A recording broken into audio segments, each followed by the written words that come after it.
주님의 평화와 함께하기를 축복합니다. 영롱한 무지개라는 제목으로 이 본문 말씀을 함께 나눌 때 주님께서 우리 모두에게 은혜를 주시기를 축복합니다.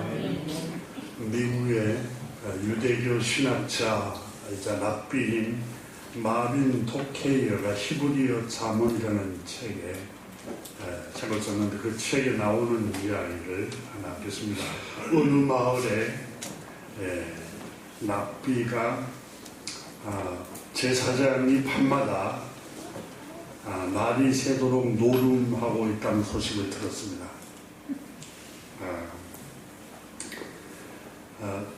이 사실을 알고 있던 한 사람이 랍비에게 고자질을 했던 것입니다. 그러자 랍비는 제사장이 밤을 새워 노름을 한다고 하면서 눈을 번쩍이며 말했습니다. 이 사람에게 그건 좋은 일이다. 한번 밤을 셀 수가 있으면 창조주 하나님의 말씀을 공부하고 제사장이 주님의 뜻을 찾고 창조주 하나님을 찾는 일에도 밤을 셀 수 있기 때문이다. 여기 이 얘기는 여러분 제사장이 노름을 하는 걸 칭찬하고 있는 게 아닙니다. 다시 말하면 밤을 셀 수 있는 자기가 좋아하는 일에 집중해서 밤을 셀 수 있는 신체적인 생리적인 욕구를 절제하면서 밤을 샜다는 것에 이 사람은 초점을 맞추고 있습니다. 랍비는 부정적으로 고자질하는 사람에게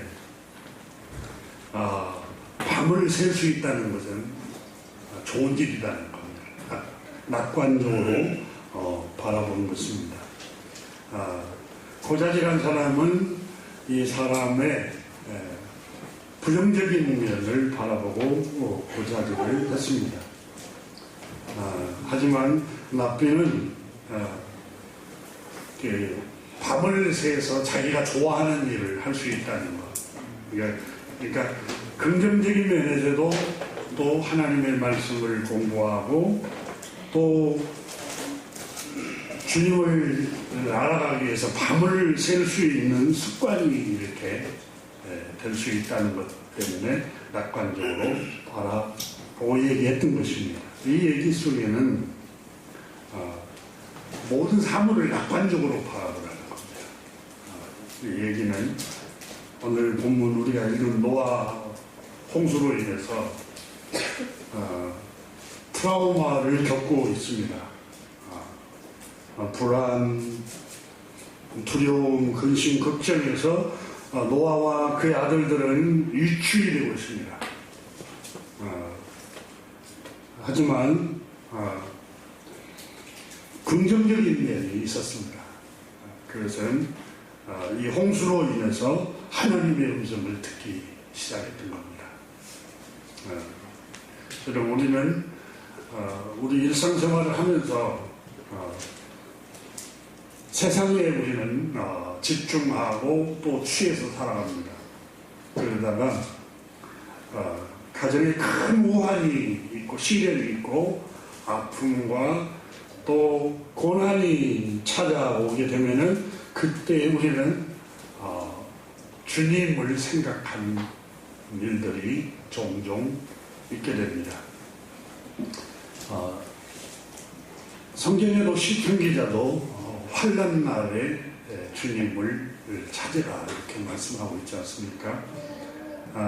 노아는 이 홍수로 인해서 세상이 멸망한 것 때문에 긍정적인 것을 얻게 되었습니다.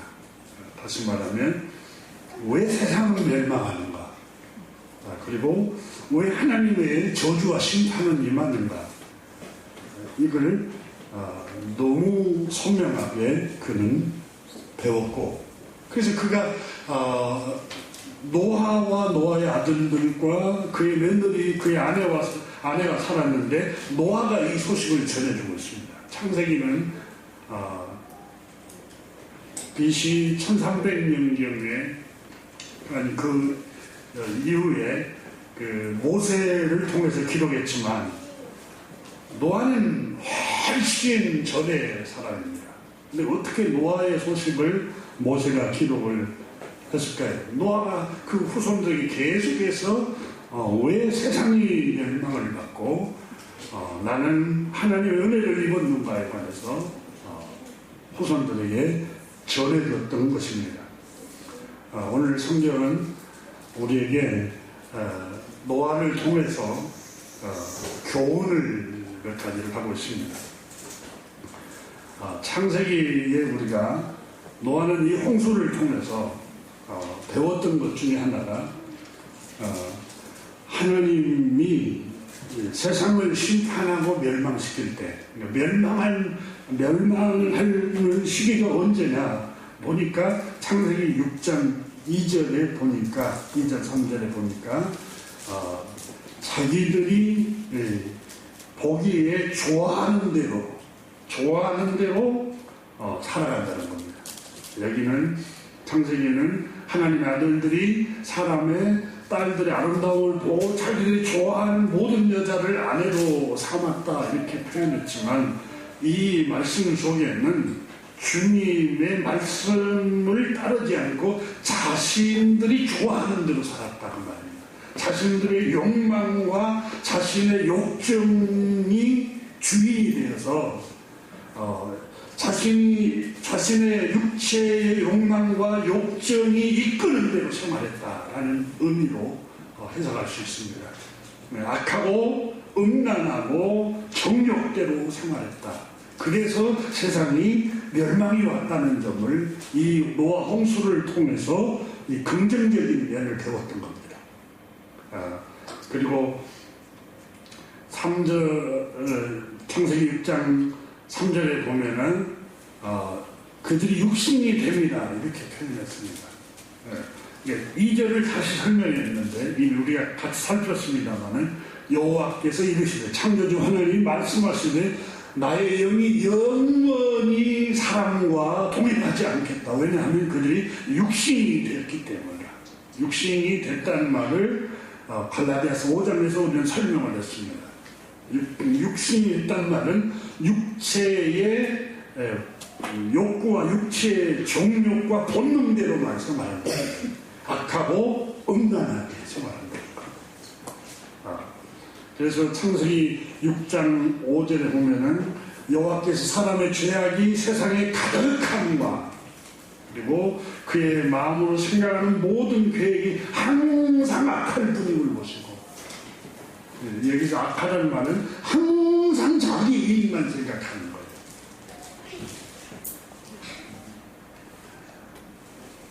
오늘 우리가 살고 있는 이 현대의 모든 사람들이 창세기를 읽으면서 생각해야 됩니다. 그 창세기 6장 6절에 그때 하나님이 사람 지으셨음을 한탄하시고 마음에 근심하셨다. 그리고 하나님께서 내가 지면에서 사람을 쓸어버리겠다 하고 7절에서 말씀합니다. 여러분 조금 전에 목사님이 기도하신 것처럼 온 지구촌의 각 나라마다 자기중심적입니다. 다 자기 이익만 추구합니다. 여러분 이런 현상을 보면서 우리는 이런 걸 보면은 세상이 망할 수도 있겠구나라는 걸 우리는 한번 생각해 보기도 해야 할 것입니다. 하나님께서 사람이 생각하는 것이 다 악하고 그리고 육체가 되고 악하고 음란 육체가 됐단 말은 육체의 욕정, 육체의 정욕이 요구하는 대로 마음이 육체와 마음이 원하는 대로 그냥 음란하게 생활했다는 거예요. 그리고 모든 것이 계획이 자기중심적이에요. 다 자기 이익만 추구하는 거예요. 그러니까 하나님이 사람 지으셨음을 한탄하시고 쓸어버려야겠다 이렇게 말씀하신 거예요. 그럼 이기적이잖아요. 그러면 하나님이 쓸어버립니다. 가정도 부부가 너무 이기적이잖아요. 그 가정은 깨지게 되어 있습니다. 그렇지 않으면 여러분 부모와 자식 간에도 너무너무 자기 이익만 생각을 해요. 아버지는 자기 이익만 생각하고 아들도 자기 이익만 생각하고 엄마도 자기 이익만 생각하고 또 딸도 자기 이익만 생각하면 여러분 이 관계가 친밀해지겠어요? 반드시 이 관계가 깨져버립니다. 9절에 6장 9절에 그러나 노아는 은혜를 입었더라라고 기록을 하고 있지 않습니까? 8절에 그러나 노아는 여호와께 은혜를 입었더라. 왜 노아가 은혜를 입었을까요? 9절에 이렇게 기록하고 있죠. 이것이 노아의 족보이나 노아는 의인이요 당대에 완전한 자라 그 하나님과 동행하였으며, 여기 마지막 부분 하나님과 동행했단 말은 하나님 말씀 중심을 삶을 살았더라. 하나님과 함께 걸어갔단 말은 하나님이 말씀하신 걸 따라서 생활했더라. 그리고 당대에라는 말은 그 시대 사람에 비해서 의롭게 살았다. 상대적으로 의롭게 살았다라고 말씀을 하고 있습니다. 그리고 11절부터 13절에 우리가 이미 살폈습니다. 왜 주님께서 세상을 사람 지으셨음을 한탄하시고 다 쓸어버리겠다고 심판하시고 물로 심판하셨느냐? 11절에 노아는 이 홍수를 통해서 큰 교훈을 얻었고 하나님의 음성을 들었습니다. 그때 온 땅이 하나님 앞에 부패하여 포악함이 땅에 가득합니다. 하나님 앞에서 부패하고 포악하니까 하나님이 쓸어버리시더라는 거예요. 부패하고 포악하면 망할 징조라는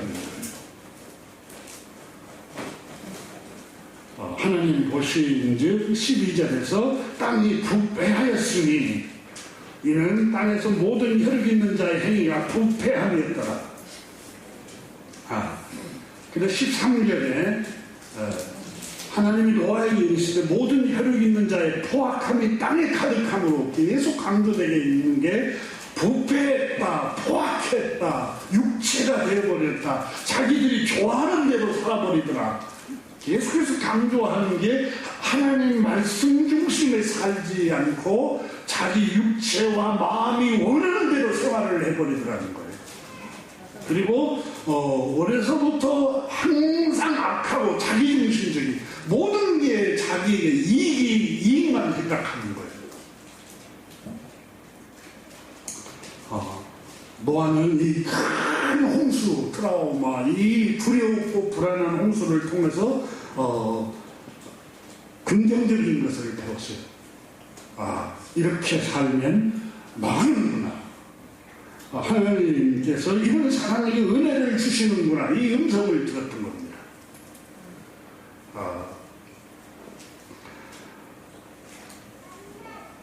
바울 선생은 로마에 있는 하나님의 백성들에게 편지를 보내면서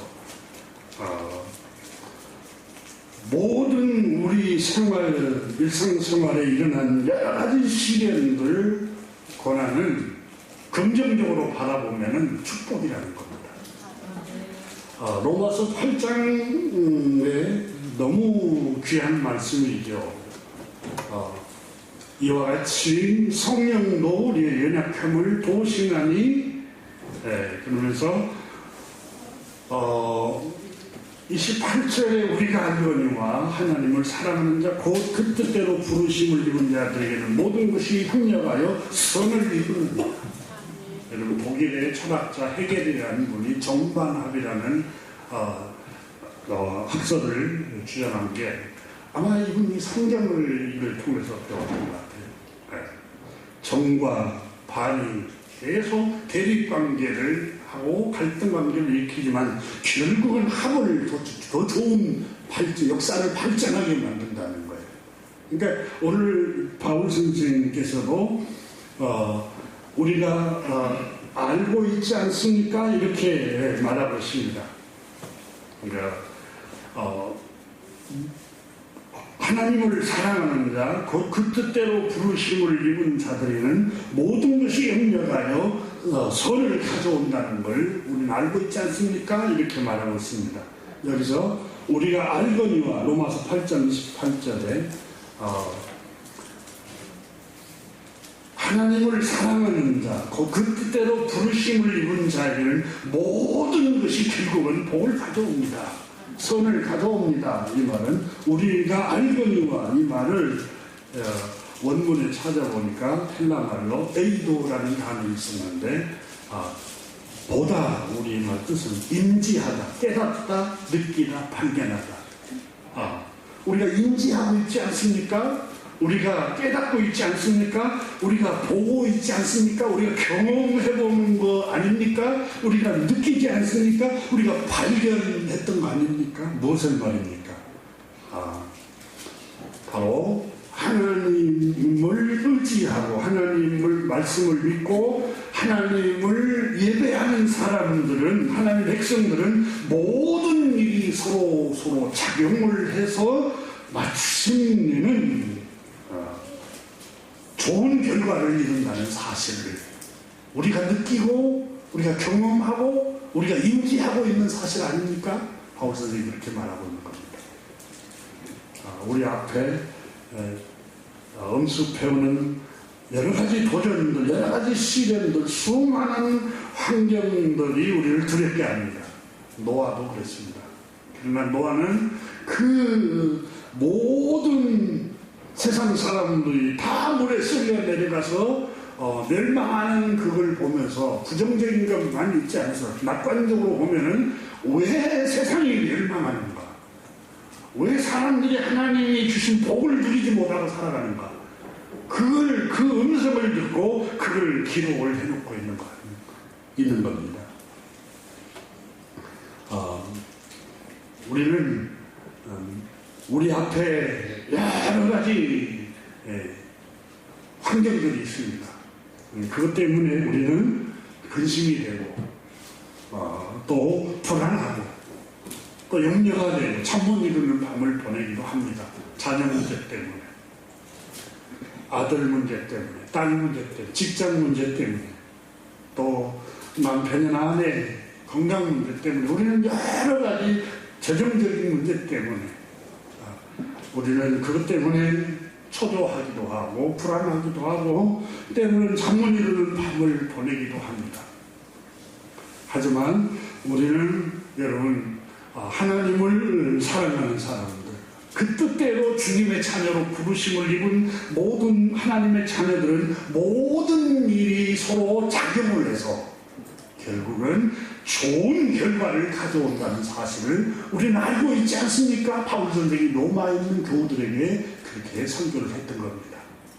여러분 이 말씀을 믿으시기를 주님의 이름으로 축복합니다. 서로 작용을 해서 좋은 결과를 가져온다는 낙관적인 생각을 하십시오. 비관적으로 생각하지 말고 긍정적이고 낙관적으로 이 모든 것이 결국은 작용을 해서 우리 영혼을 이롭게 한다고 여러분 생각을 하십시오. 영국의 극작가 셰익스피어는 그의 시극 작품의 뜻대로 하소서라는 작품의 오드리라는 등장인물을 통해서 이렇게 말했습니다. 못생겼으니까 정직한 마음이라도 달라고 하나님께 빌지요. 저는 내 중고가 아니에요. 하나님 덕분에 못생긴 일 했어요. 그러자 듣고 있던 터치스턴이 말을 합니다. 그렇군요. 못생긴 걸 다행으로 여기고 하나님께 감사해야겠군요. 진주가 더러운 조개 껍데기 속에 있는 것처럼 정숙이라는 경건과 정숙, 순결, 깨끗함, 이 정숙이라는 것은, 정숙이라는 보물은 구두쇠처럼 못생긴 여자한테 있는 법이죠. 이 대사가 있습니다. 이 글을, 이 작품을 읽으면서 제가 굉장히 공감을 했습니다. 조금 부족한 것 때문에 영혼이 안전한 거예요. 못생긴 것 때문에 유혹하는 사람이 없고 주목하는 사람도 별로 없고 유혹에 노출이 되지 않는다는 거예요. 셰익스피어가 그 작품에 쓰는 걸 문벌이 좋지 않은 것 때문에 오히려 더 노력을 많이 하고 가진 것이 많고 자랑할 것도 많고 권세가 있으면 영혼이 먼저 우쭐거립니다. 우쭐거리고 교만해지고 또 사람은 인격적으로 대하지를 않아요. 문벌을 좋고 돈도 많고 또 사람들이 선호하는 인류대를 나오고 지식도 있고 지위도 높고 그러다 보면은 여러분 하나님의 형상대로 지음을 받은 사람들을 똑같이 이렇게 대하지를 못하고 오히려 교만하게 대하고 그 표면적으로 보이는 그 사람의 초라한 모습 때문에 무시하고 또 때로는 자기 정욕과 자기 욕심을 채우기 위해서 폭행을 하기도 하고 압제를 하기도 하고 폭력을 휘두릅니다. 자기 가진 것 때문에. 그러나 오히려 가진 것이 없는 것 때문에 또 권세가 없는 것 때문에 큰 유혹에 노출이 안 된다는 거예요. 이 극작가 셰익스피어만 그렇게 얘기하는 게 아니라 잠언 30장의 아굴이라는 사람도 주님 내가 죽게 구하게 싸우니 죽기 전에 내게 거절하지 마소서. 죽기 전에 나의 기도를 들어주소서. 첫째는 주님 헛된 것과 거짓말을 내게서 멀리 하게 하옵소서. 거짓말을 멀리 하게 해달라고. 또 하나는 나를 가난하게도 하지 마시고 부하게도 하지 마시고 오직 먹고 살 만큼 일용할 양식만 주시옵소서. 왜냐하면 너무 잘 살고 너무 부자가 되면은 너무 배부르면 내가 주님을 의식하지 않을지도 모릅니다.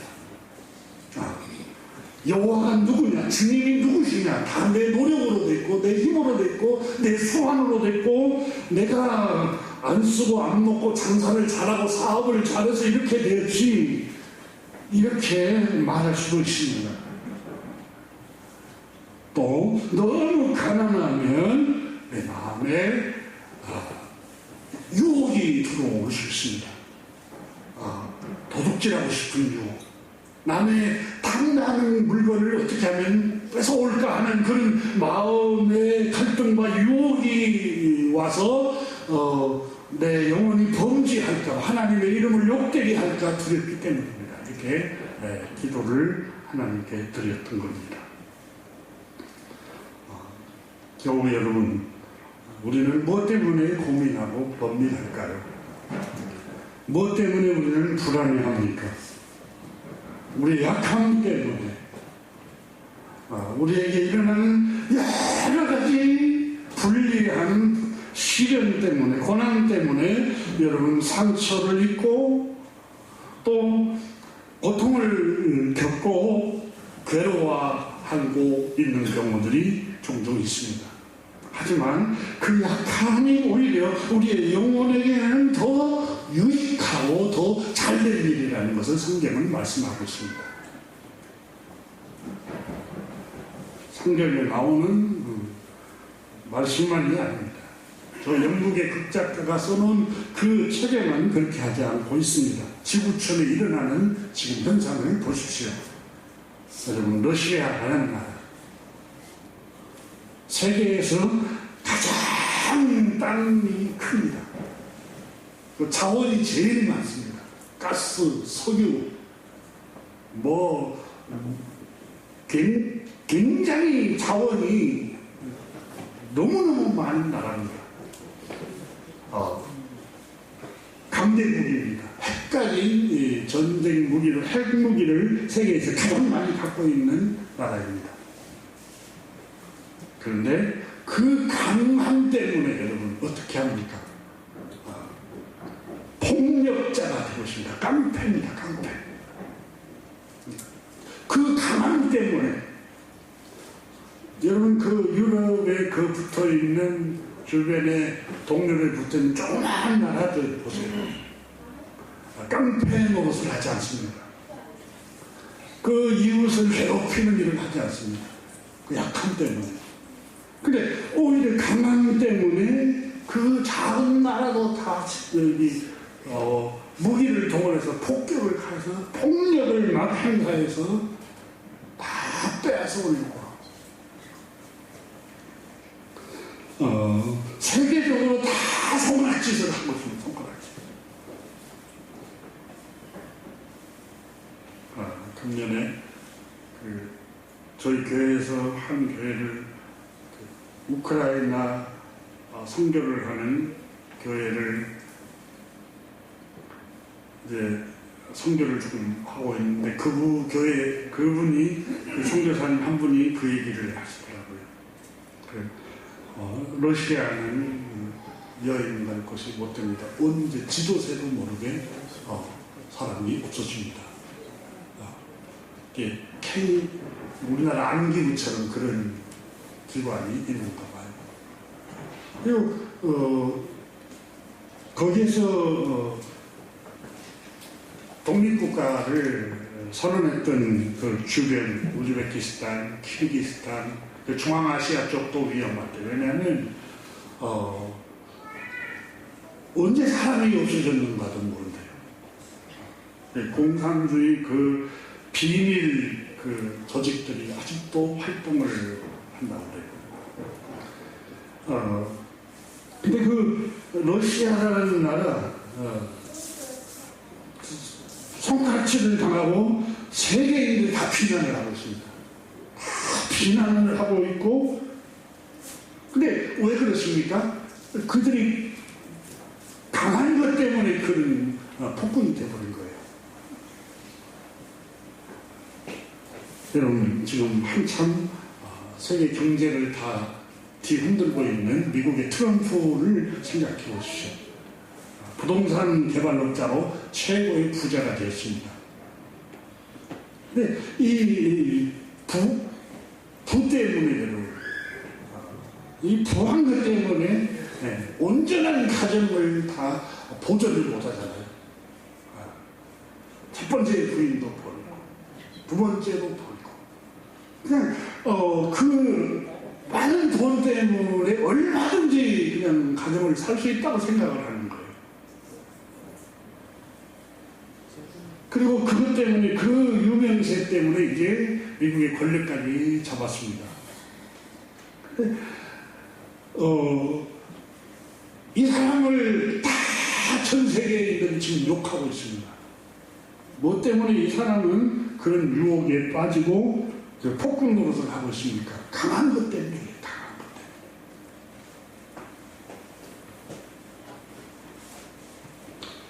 때문에. 관세로 주변 국가를 때리고 이 아시아 또 유럽까지 다 뒤흔들고 있습니다. 근데 이분이 여러분 크리스찬입니다. 예수 그리스도를 주님으로 믿는 사람이에요. 자기 이익만, 미국의 이익만 챙기겠다는 거예요. 진실한 그리스도인이고 무슨 동성애는 반대하는, 성경에 반대하는 건 그건 당연하죠. 근데 그것만 반대한다고 진실한 크리스찬이 아닙니다. 진정한 여러분 크리스찬은 예수님이 우리에게 가르쳐 주신 최고의 정신이 뭡니까? 사랑이에요. 자비를 베풀고. 여러분 부자는 가난한 사람들이 자비를 베풀고 자본주의 원리로 여러분 생산성이 없다는 것 때문에 꼭 필요한 사람들을 다 해고시켜버리잖아요.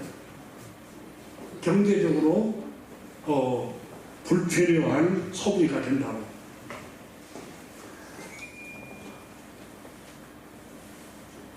우리나라로 여러분 생각해 보십시오. 백성들이, 일반 소시민들이 여러분 나라를, 권력자들을 괴롭힙니까? 안 괴롭힙니다. 고위 공무원들이 백성들을 괴롭힙니다. 권력자들이 백성들을 괴롭히지, 그러니까 힘 있는 사람들이 사람을 괴롭히는 거예요. 부당한 일을 시키고 위협을 해서 성추행을 하고 성폭행을 하고, 이게 뭐예요? 힘있고 권력있고 돈 있는 사람들이 다 그렇게 하는 거예요.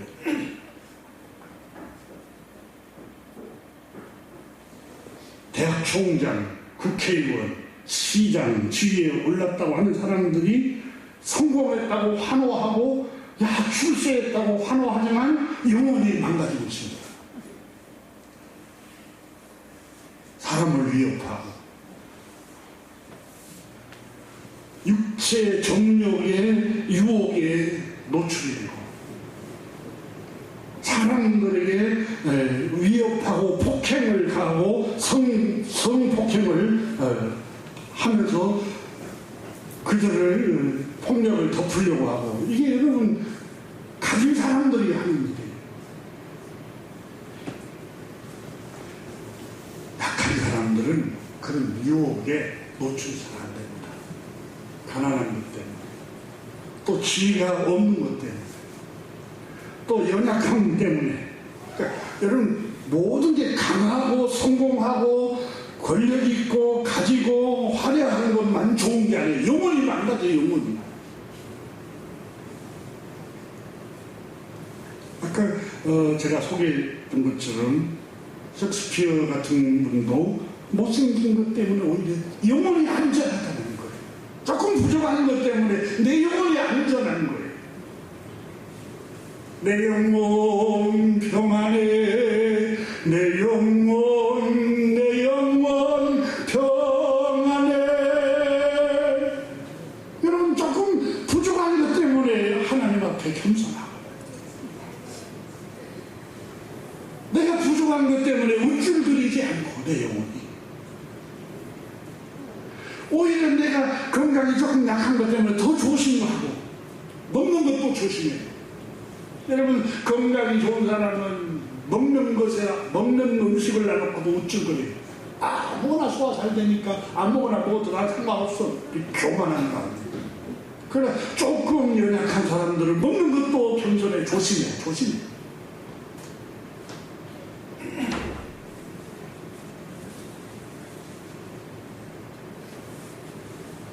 우리의 약함, 부족함은 바울 선생은 고린도후서 12장에 내 은혜가 내게 족하도다. 왜 그렇습니까? 약한 데에 그리스도의 능력이 머문다. 여러분 그리스도의 능력이 뭐예요? 빌립보서 2장에 여러분 우리는 그리스도의 능력을, 귀신을 쫓아내고 기적을 막 일으키고 안전병이를 일으키고 죽은 자를 살리고, 여러분 그리스도의 능력은 그렇게 하는 이유가 뭐예요? 사람을 불쌍히 여겨서 죽은 자를 살리고, 또 불치병자를 고치고, 배고픈 자에게 오병이의 기적을 베풀어서 먹이고, 기적 자체가 목적이 아니라 사람을 불쌍히 여기고 긍휼히 여기는 그 사람을 위해서 기적을 베푼 거예요. 그럼 예수님의 가장 큰 능력은 사랑이에요. 사랑. 예수님께서 그랬잖아요. 내가 너에게 새 계명을 주노니 서로 사랑하라. 로마서는 여러분 율법과 선지자의 정신이 한마디로 요약하자면 사랑이라고. 사랑이라고. 그럼 그리스도를 따른다는 게 뭐예요? 그리스도를 따른다는 게 사랑을 베풀고 자비를 베풀고 긍휼을 베푸는 게 그리스도를 따르는 거지. 동성애만 반대한다고 그리스도를 따르는 게 아니에요. 마땅히 그것은 해야 돼요. 그렇게 해야 돼요. 정말로 그리스도를 따른다는 것은 사랑을 하는 거예요. 긍휼을 베풀고 자비를 베푸는 거예요. 자기 이익만 맞추고 하는 게 아니에요. 이 그리스도를 따르지 않는 거예요. 그리스도를 종교 생활만 할 뿐이지.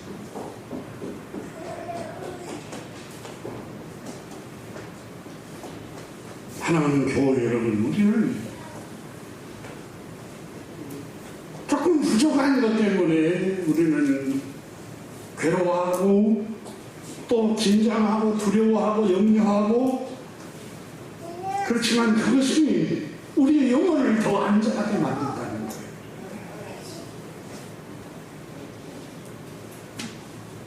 저희 아버님께서 살아계실 때 항상 저한테, 우리 아버님은 농사를 짓고 대일을 하셨습니다.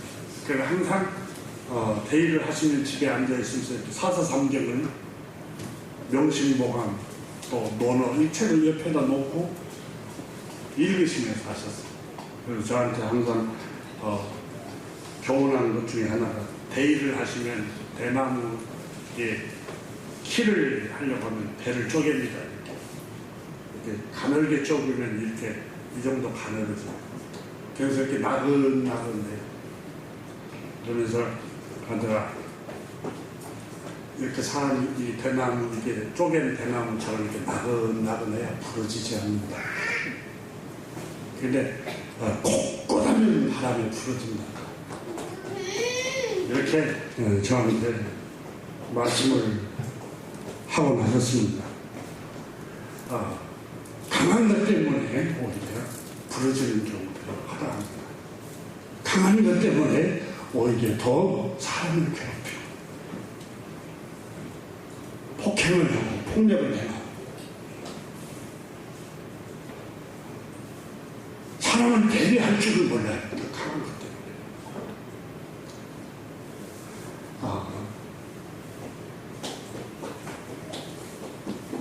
강하면 바람에 부러지기 쉽지만 약한 갈 때는 흔들리기는 합니다. 그냥 부러지지 않아요. 우리의 약함 때문에 안전한 경우가 하다합니다.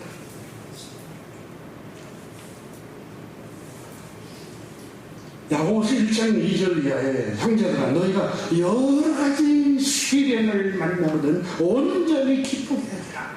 약한, 여러분 시련이라면 너의 약함을 만나거든,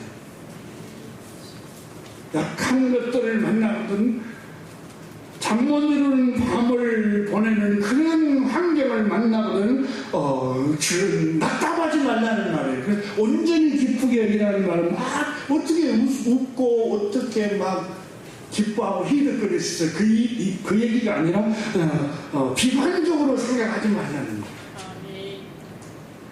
너희 믿음의 시련, 이건 단련하기 위한 하나님의 시련으로 낙관적으로 바라보라는 거예요.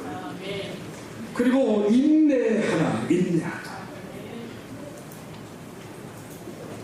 인내를 온전히 이루라. 그리하면 구비하고 조금도 부족함이 없게 하게 하려 하십니다.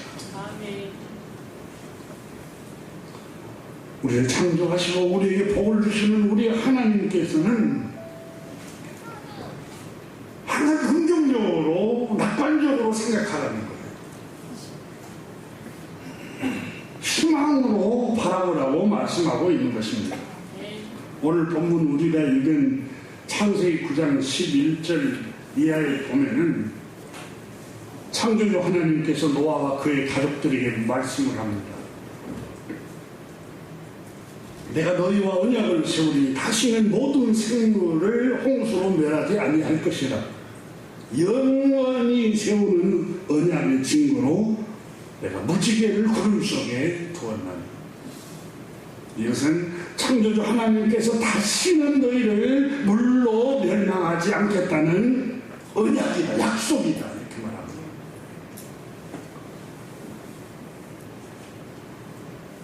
저는 이 무지개를 주신 하나님의 놀라운 섭리를 보면서 주님을 찬양했습니다. 설교를 쓰다.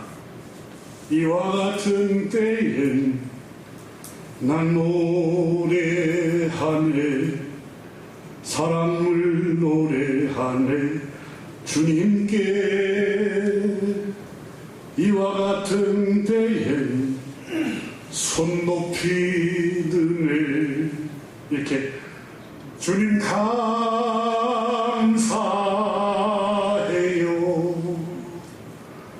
감사해요. 주님 감사해요. 무지개, 영롱한 무지개를 주다. 생각해 보세요. 하나님께서 노아에게 눈으로 볼 수 있도록 안심하라. 너 눈으로 보고 안심할 수 있는 영롱한 무지개를 구름 사이에 두겠다. 그걸 보면은, 그걸 보고 항상 생각하라는 거예요. 안심하라. 자, 이 말씀을 조금 더 깊이 나누기 전에 먼저 9장 1절을 한번 9장 8절을 한번 보시겠습니다. 8절. 하나님이 노아와 그와 함께한 아들에게 말씀하여 이르시되 내가 내 언약을 너희와 너희 후손과 너희와 함께한 모든 생물 곧 너희와 함께한 새와 가축과 땅의 모든 생물을 세우니 방주에서 나온 모든 것 곧 땅의 모든 짐승이니라. 그러면서 11절에 내가 너희와 언약을 세우니 다시는 모든 생물을 홍수로 멸하지 아니할 것이다. 하나님이 노아에게 먼저 눈에 보이도록 체험하기 전에 뭘 보여주셨죠? 어떻게 하셨죠? 말씀으로 나타내셨습니다. 1절, 8절에, 9절에 보면은 하나님이 노아와 그 아들들에게, 그 함께한 아들들에게 말씀하여 이르시되, 말씀으로 하나님이 노아에게 임재하셨다는 사실입니다. 이것이 굉장히 중요한 대목입니다. 노아 확신한 게 뭐였습니까? 다시는 땅을 물로 멸망하지 않을 것이다라는 말씀으로 확신을 주셨어요.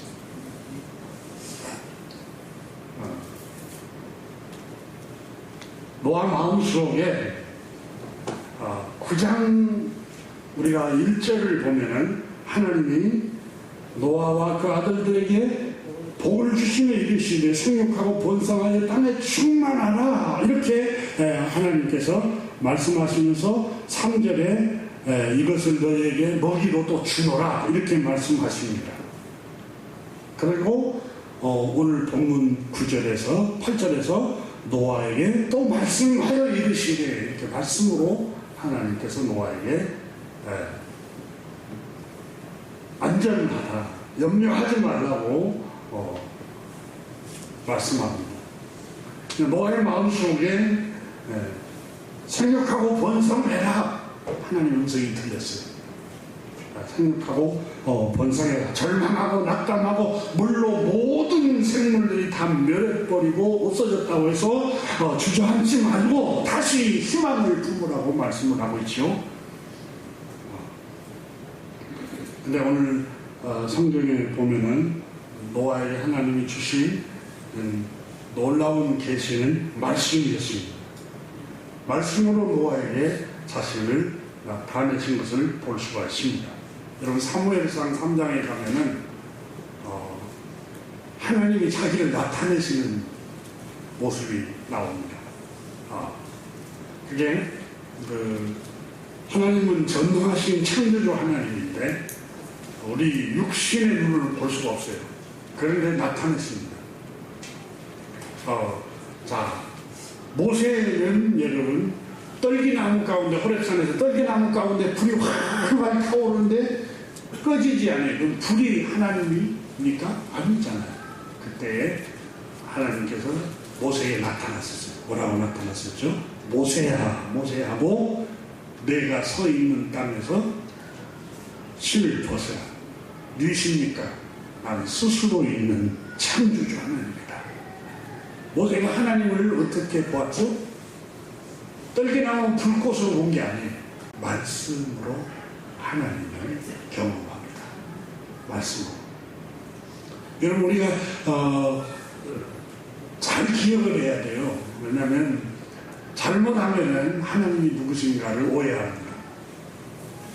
우리가 성령을 체험을 하고 뜨거운 체험을 하고 뜨거운 체험을 했으니까 우리 성령 체험한 거야. 하나님 체험한 거야. 아닙니다, 여러분. 물론 사도행전 2장에 보면은 불같이 성령을 체험을 했다라고 기록이 되지만 여러분 사우나 가서 뜨겁고 그죠? 박수를 쳐도 뜨겁고 열심히 다른 박질하면 또 열이 나서 뜨겁습니다.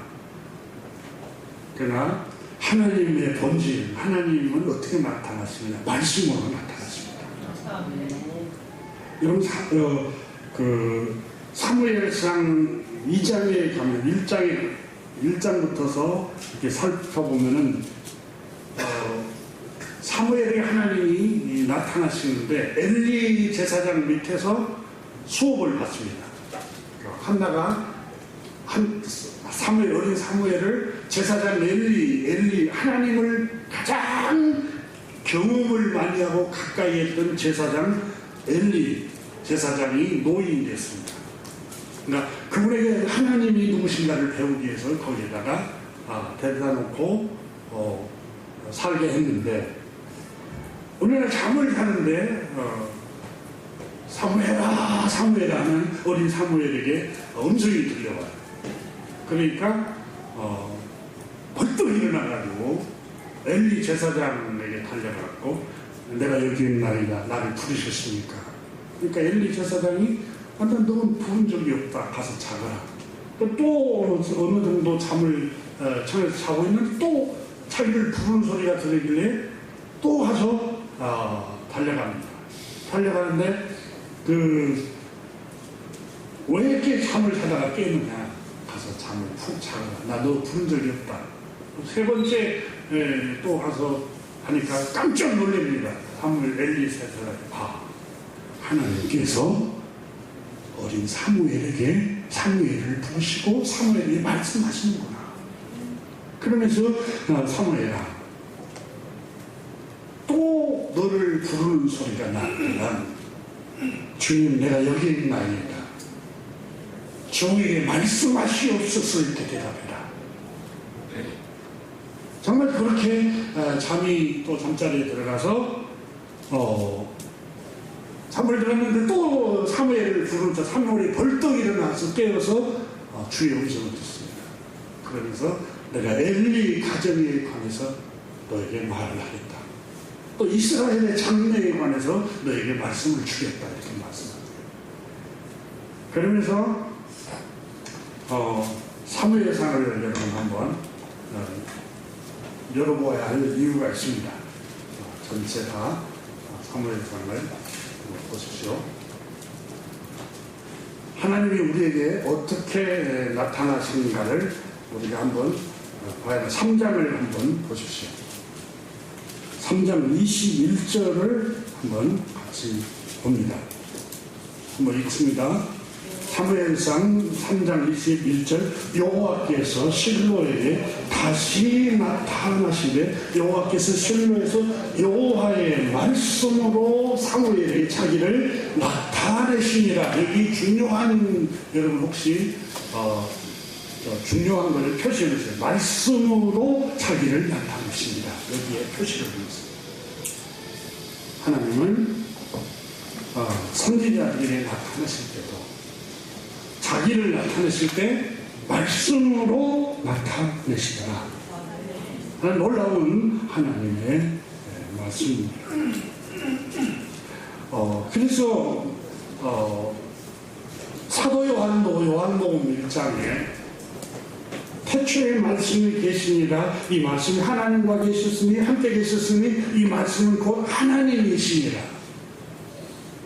말씀으로 말씀이신 하나님 말씀으로 나타내십니다. 요한복음 14장을 여러분이 보시면 한번 성경을 열어보시면 우리가 여러분 성령 체험을 하고 성령을 받는다. 물론 성령을 받으면 사도행전 2장에는 뜨거움도 있었고 방언도 있었어요. 그러나 바울 선생은 고린도 교회에 보낸 서신에서 방언은 아무 유익이 없느니라 이렇게 했어요.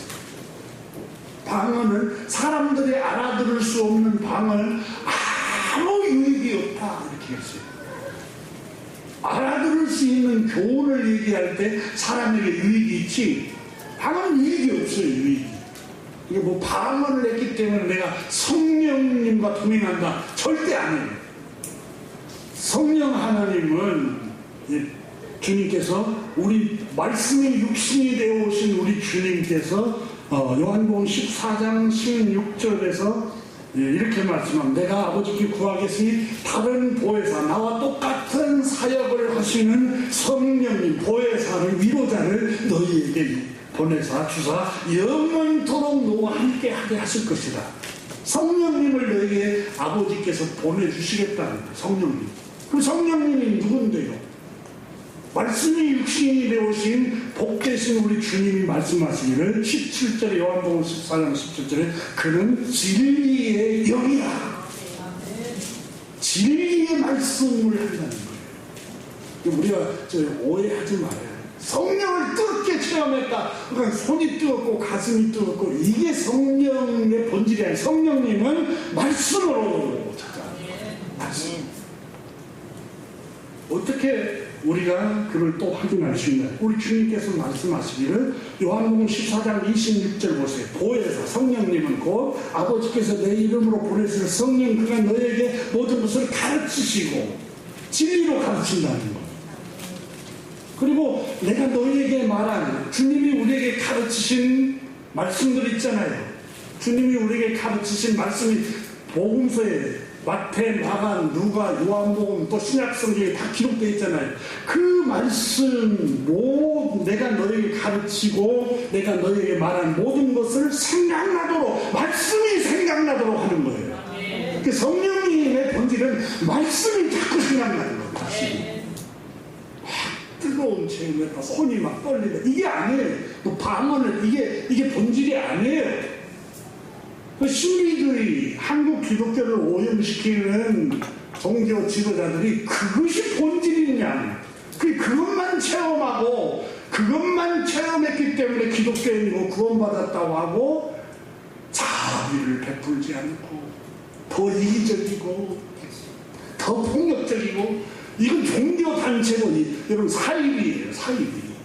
정말 기독교의 본질은 진리의 말씀인 성령 주님이 하신 말씀이 자꾸 생각나고 교훈이 되고 그 말씀을 통해서 내가 인도를 받는 거예요. 그럼 주님의 가르치심이 주님의 말씀이 뭐예요? 서로 사랑하라는 말씀이에요. 긍휼을 베풀고 자비를 베풀고 주님이 내가 다 이루었다. 주님이 자기 몸을 다 주면서 내가 너희를 사랑하는 것처럼 너희도 서로 사랑하라. 이게 기독교예요. 이게 기독교. 이게 창조주 하나님 아버지의 본 마음이에요. 예수님을 보내신 이유가 단 한 가지예요. 자비를 베풀고 사랑을 베풀라는 거예요. 그런데 사랑의 주님을 믿는 사람들이 더 이기적이고 더 폭력적이고 더 나누지 않으려고 하고 교회가 앞장서서 더 우리보다 더 어렵게 살고 사각지대에 있고 또 힘들게 살고 있는 사람들에게 우리가 복지를 하도록 합시다. 교회가 앞장서서 이렇게 해야 돼요. 정치인들이 자기 이익 집단으로 흘렀을 때 우리는 빈부격차를 줄여서 더 연약한 사람들에게도 함께 살아갈 수 있도록 상생하고 함께 이 시대에 잠깐 지나가는 세상에 함께 위로하고 함께 나눠서 먹고 살고 함께 기본적인 생활을 할 수 있도록 우리가 제도를 만들어 가야 됩니다. 이런 일을 기독교 교회가 앞장서서 해야 되는데 교회가 그걸 못하게 하고 있잖아요. 사랑을 말하는 교회가 맨날 방언만 얘기하고 신비적인 것만 얘기하고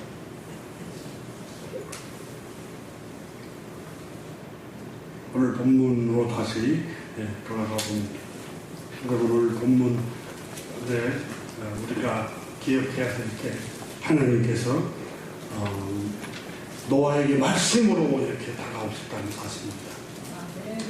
그때 그 예수님이 십자가에 못 박아 죽임을 당하신 후에 제자들이 실망하잖아요. 절망하고 엠마오로 내려가는 두 제자가 있었습니다.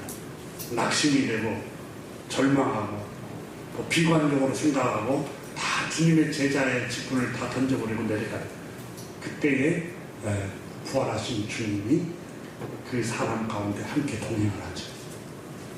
근데 누가복음 24장에 너무 상세하게 기록이 되어 있죠. 근데 그 누가복음 24장에 부활하신 주님이 두 제자에게 어떻게 나타나시죠? 말씀으로 나타나시잖아요. 모세 오경부터 시편, 선지자서를 다 해석해 주면서 그리스도께서 십자가에 못 박아 죽임을 당하고 모든 인류의 죄를 대신해서 죽임을 당하고 부활하실 것을 성경을 통해서 설명을 해줍니다. 그러면서 이 두 제자가 나중에 눈이 열리니까 부활하신 주님, 그리고 주님이 그 신령한 몸으로 부활하셨기 때문에 떠나시잖아요. 떠나는데 그분이 말씀하실 때 우리 마음이 뜨겁지 않더냐, 이해가 되지 않더냐. 그러니까 주님이 부활하신 주님께서 제자들에게도 나타날 때 말씀으로 나타났어요. 너무 신비적인 것에 헐떡 넘어가지 마세요. 우리가 분별해야 합니다. 그리고 또 하나, 두 번째는 이게 오늘 성경에 주는데 무지개. 놀라운 말씀이죠. 여러분 본문 9장 14절부터 16절 한번 보십시오. 내가 내 무지개를 구름 속에 두었나니 이것이 나와 세상 사이에 언약의 증거입니다. 언약이라는 말은 약속의 증거입니다. 그러니까 약속을 하기 위해서는 여러분 옛날에 무슨 땅을 계약을 하거나 집을 사고 팔고 계약서를 쓰면 약속을 하잖아요. 인감도장을 찍으라는 거예요. 그러니까 이 언약의 증거이라는 말은 인감도장이라는 거예요. 확실한 증거라는 거예요. 그게 뭐냐? 무지개. 내가 구름 사이에 무지개를 두었나니 이게 다시는 불안해하거나 두려워하지 말아라. 그 물로 너희를 멸망시키는 일이 없을 것이다. 왜 주님께서 그렇게 하셨을까요? 성경을 읽어보면은 5장까지는 인간의 수명이 그래도 1000년 가까이 살게 하셨잖아요. 3장 타락하기 전까지는 영생하도록 하셨잖아요. 근데 어려서부터 악하니까 이제 다시는 멸하지 않겠다. 그리고 하나님이 주신 심판이 뭡니까? 대신 1000년까지는 못 살고 120년으로 수명을 단축시키겠다. 그리고 홍수로 멸하지는 않겠다고 120년을 단축시켰거든요. 사람 수명. 근데 두려워하지 말라고, 사는 동안에 두려워하지 말고 불안해하지 말라라고 말씀하시면서 구름 사이에 무지개를 두어서 너에게 증거를, 약속의 증거를 두겠다. 자, 14절 보세요. 내가 구름으로 땅을 덮을 때 무지개가 구름 속에서 나타나면 너희는 이런 생각을 하라는 거예요. 하나님께서 뭐라고 합니까? 모든 육체는 다시는 모든 육체는 멸하는 홍수가 되지 아니할 것이다. 절대 우리는 망하지 않는다. 무지개가 보이면 너희는 이런 생각을 해라. 하나님 내 언약을 기억하는 15절에 그러잖아요. 내 언약, 하나님의 언약을 생각하라는 거예요. 무지개를 보면 하나님 언약이 뭐냐? 약속의 말씀을 생각하는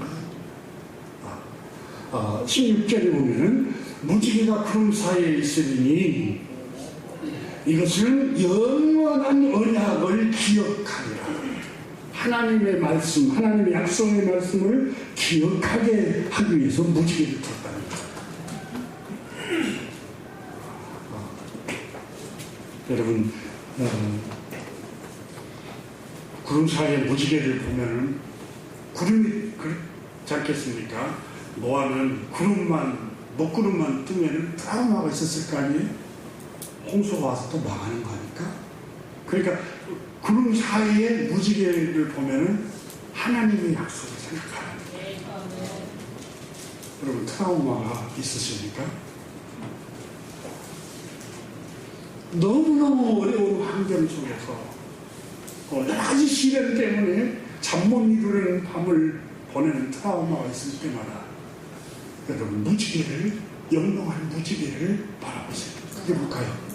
하나님의 약속의 말씀을 생각하라는 거예요. 하나님의 약속의 말씀을 생각해봐. 여러 가지 시련이 밀물처럼 몰려올 때 하나님의 약속의 말씀을 하더라 생각해봐. 따라 하나님께서 약속하신 그 약속의 말씀을 생각해보란 말이야. 절망하지 말고 비관적으로 생각하지 말고 낙담하지 말고 하나님께서 주신 약속을 생각해봐. 그 말이에요. 오늘 우리에게 주신 말씀이에요. 여러분 절망스러울 때, 낙담이 될 때, 비관적인 마음이, 부정적인 마음이 몰려올 때 하나님의 약속의 말씀을 생각하라는 거예요. 엠마오로 내려가는 두 제자가 슬픔에 뛰어서 절망하고 있을 때 부활하신 주님이 오셔서 시편을 말씀하시고 모세율법을 말씀하시고 대제사장과 장로들이 고난을 받아서 십자가에 못 박고 부활하실 것을 말씀하신 그 말씀을 두 제자에게 자꾸 새록새록 생각나게만 하는 거예요. 두 절망한 제자에게 말씀을 생각해보란 말이야. 낙담하고 절망하고 우울하게 비관적으로 생각하지 말고 말씀을 생각해봐요. 언약의 말씀을 생각해보란 말이야. 그렇게 말씀하고 있는 거예요. 아멘. 여러분 무지개가 얼마나 경이롭습니까? 진짜 무지개가 뜨네요. 7가지 색을 띠고 있죠. 우리가 초등학교 시절에 암기했던 게 반주노초 파란 이렇게 였잖아요. 근데 이게 하모니를 이루는 거예요. 무지개를 보고 기분이 안 좋은 사람 한 사람도 없어요. 무지개를 보면 우와 우울함이 사라졌던 우울함. 하나님의 말씀을 생각해보고 깊이 묵상하면 우울함이 사라지는 거예요. 우울함이. 정말 우울함이 사라지면 참 놀라워요. 여러분 그 무지개 색 중에 흰색이 없어요. 그죠? 과학자들이 여러분 그 흰색은 오래 이렇게 쳐다보고 있으면 찬 느낌이 든답니다. 쓸쓸한 느낌, 외로운 느낌, 그 다음에 고독한 느낌. 병원에는 여러분 흰색으로 다 있잖아요. 그건 병균이 침입하지 않도록 간호사들, 의사들 가운을 하얀색 입는 게 청결해야 됩니다. 그래야 병균이 침입하지 않습니다. 그걸 상징한대요. 그런데 우리가 3월에 흰색이 무지개, 하나님께서 무지개 7가지 색 중에 흰색을 그렇게 하는 거였어요. 우리를 우울하게 하고 우리를 쓸쓸하게 하는 색을 넣지 않았어요. 또 블랙을 넣지 않았어요. 검정색. 이런 검정색은 죽음을 상징하잖아요. 우울함, 이렇게 포기, 절망을 상징하는 색이에요. 하나님께서 보세요. 빨간색, 주황색, 노란색, 초록색, 파란색, 남색. 보세요. 화려한 색이에요. 우리 남자이 본 사람들 빨간색으로 보세요. 제가 젊었을 때는 잘 몰랐어요. 그런데 나이가 들면서 이렇게 어두운 색이 보면은 굉장히 우울해져요. 그래서 연세가 드신 분들이, 여러분 보세요. 나들이 하시는 연세 드신 분, 할머니들 보세요. 다 빨갛고 노랗고 그냥 하얀색이 뭐냐면, 그분들이 왜 그러냐면 그 마음을 나타내요. 우울하지 않고. 그러니까, 여러분이, 혹시, 그러니까 기독교를 일찍 받아들였던 나라 중에는 그 연세가 드신 분들이 제가 캐나다에 한번 방문했을 때 아이들 있는데 연세가 드신 분일수록 더 옷을 더 알록달록 집도 그런 색으로 자꾸 꾸며요. 커튼도 그렇고 다 집안을 우울하게 하지 말라는 거예요. 그냥 밝은 색으로. 모든 걸 여러분 그 갱년기가 지나는 연령기가 되면은 밝은 색으로 다 하세요. 집안 분위기. 정말이에요. 그게 행복 지수가 높아져요. 과학적으로. 그러니까 밝은 색으로 저도 제 아내 방석이나 뭐 이렇게 카바나 하면 좀 밝은 색 하면 안 돼요. 왜 그렇게 변했냐고 그래요. 이게 나이가 들면 친구가. 밝은 색은 여러분 사람 마음을 낙관적으로 자꾸 생각하게 만들어요. 무지개새 하나님 영롱한 무지개를 달아놓고 주님 말씀하십니다. 노아야 저 영롱한 무지개색을 봐. 낙담하지 말고 비관적으로 생각하지 말고 저 구름 먹구름이 몰려오고 비바람이 칠 것 같으면은 그것 때문에 트라우마로 잠 못 이루는 밤을 보내지 말고 거기에 구름 사이에 무지개를 보란 말이야. 긍정적인 면을 봐. 긍정적인 면. 낙관적으로 생각하는 거야. 절대 두려워하지 마.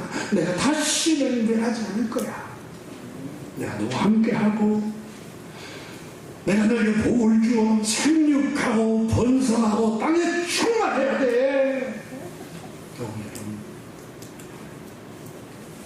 하나님께서 우리에게 무지개를 보여주면서 말씀하세요. 이걸 바라볼 때마다 내 언약을 생각해라. 언약이 뭐예요? 약속이 절대로 너를 멸하지 않겠다. 모든 것이 합력하여 선을 이루지 나가지 않습니다. 여러분 우리나라 위기죠? 절대 나가지 않습니다. 정반 이게 서로 갈등을 이렇게 결국은 더 좋은 결과를 낳고 역사는 발전할 겁니다.